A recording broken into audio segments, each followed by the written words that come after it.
Hello, വാലൈക്കും സലാം. എന്താ സുഖന്നെയാ?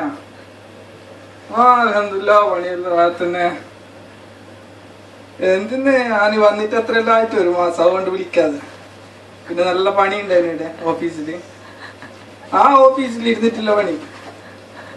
കുറച്ച് file വരും, അതെല്ലാം ഇങ്ങനെ നോക്കിയിട്ട് വെച്ചാൽ മതി. അവിടെ ഓരോരോ ഫയലിനാ പൈസ വരുന്നത്. ഇനിയിപ്പോ ഇല്ല, പോവാനായിട്ട്. ഇനിയിപ്പോ 1, 2, 3, 4, 5, 6, 7, 8 ഫയലുണ്ട്. അതും കൂടി കഴിഞ്ഞാ പോവാ. എന്നിട്ട് എങ്ങനെ പെരുന്നാൾ സാറിനാ? നോമ്പില്ലേ? ഇത് പെരുന്നാൾ പൈസയാ എത്ര? 25,000. പിന്നെ ആയിക്കോട്ടെ, ഒരു 30,000 ആയാലോ? വേണ്ടറാവോ? പിന്നെ ആയി വാ, പണി വെച്ചിട്ട് പോട്ട് വയ്ക്കുന്നോ?